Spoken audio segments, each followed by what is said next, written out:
everyone. So today we're going to be talking about sciatica. We're going to talk about some stretches that can help, as well as some other things that are really important to do. So first of all, I'm not a medical doctor, so please consult your doctor before you do any of these things. I am an Alexander technique teacher, a Pilates teacher, and a yoga teacher, and I've been working with people with sciatica for a long time, so I know these things can be helpful. So first of all, sciatica can be so debilitating and so painful. I know that very well. And I want to talk about things we can do to really ease that pain. So one thing that I don't see talked about a lot is how we are sitting to help alleviate some of the pain and to really heal the sciatica. I see a lot of people talking about stretches, and we're going to do that as well. But one thing I want to address is how we are sitting every day has a huge effect on how this whole part of our body feels. Sciatic nerve is we can't feel it from the outside, but it's right deep into that hip.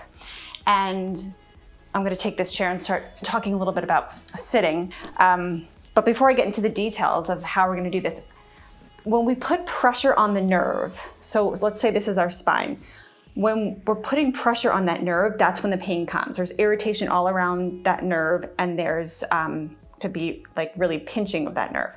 So how we are in our spine has everything to do with whether we're irritating that nerve or not. So if we look at how most of us sit every day, some version of this, let's say you're at your computer or you're on the couch, there's a lot of this. So what happens when we do this is we are compromising that whole lower spine here.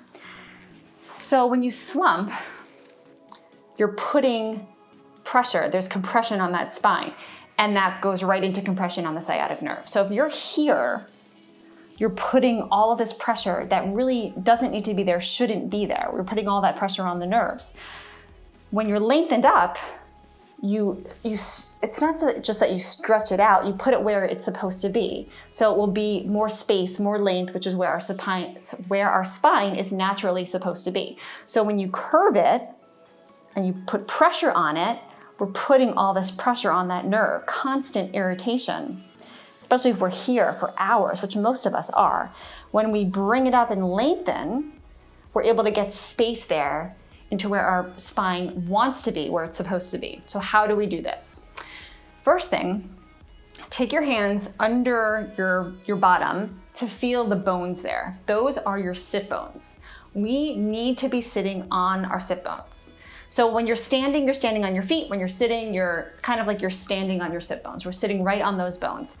From being right on those bones, then we want to lengthen our spine up. I have other videos with how to actually lengthen your spine up, so you can go check those out because I'm not going into that in detail here.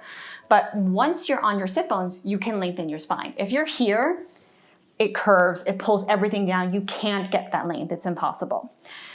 So I know you might be thinking, well, okay, I can sit up for a minute. You can't stay there all day. And I'll get to that in a second, because it's unrealistic to think you can go from here every day to here and typing like this and sitting here all day. We'll need some kind of back support.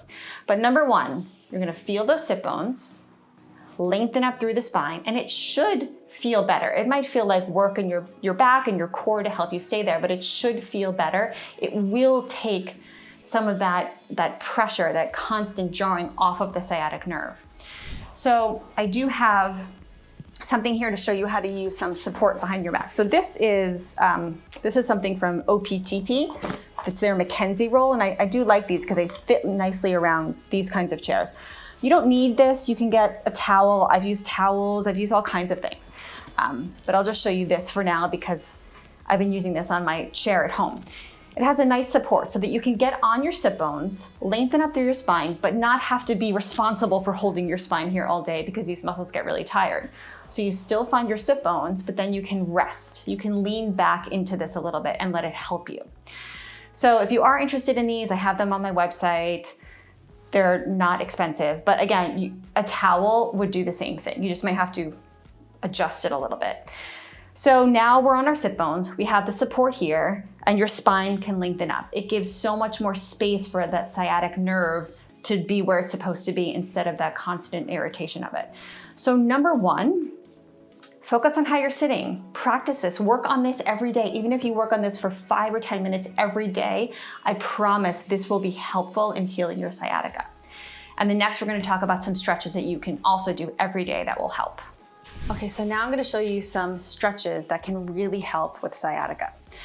So first I'm going to lie down. I brought some different things to stretch with. This is a Pilates circle. This is a workout band. You can use a yoga strap. You can use a towel. You don't need any of this stuff.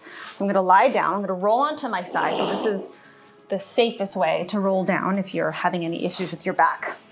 Okay, so I'll use the band. So it's a hamstring stretch. A hamstring stretch is so important when you, I'm going to slide down a little bit, when you have any tightness in your sciatic nerve or your lower back. So I'm going to start with my leg bent. If this feels pretty easy, you can just stretch this bottom leg out further.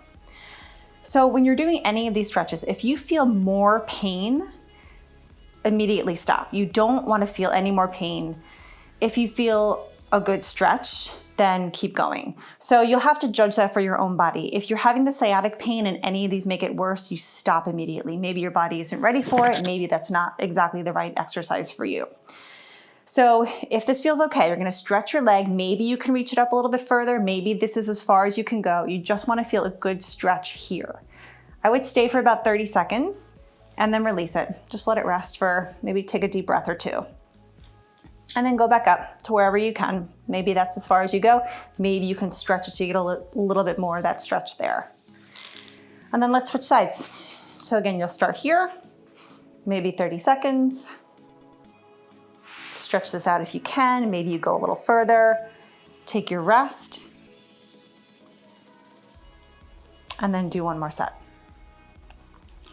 Okay, so now we'll do a hip stretch. So with the hip stretch, you'll start with your feet flat on the ground here. Cross your right foot over your right ankle over your left thigh. This might be enough stretch. You want to feel this through the hip here. And this is usually pretty tight if you have sciatica, so this might be enough stretch. If you feel you can go further, take both hands, put them on the left thigh, the one that has the foot on the floor, and you pull your leg in and hold it. So maybe you can hang out here. Again, I would do about 30 seconds. And while you're doing this, just pay attention to your neck and shoulders. It's so easy to be grabbing here. You wanna get rid of any of the tension in the neck and shoulders. Don't grab with tension to get to your leg. Try to relax everything in your upper body while you're doing this. So you have 30 seconds, maybe release it here, come up for another 30 seconds, and then switch sides. So maybe you stay here, or you could also do 30 seconds here, try that out, ease into it, and then maybe do the next 30 seconds here.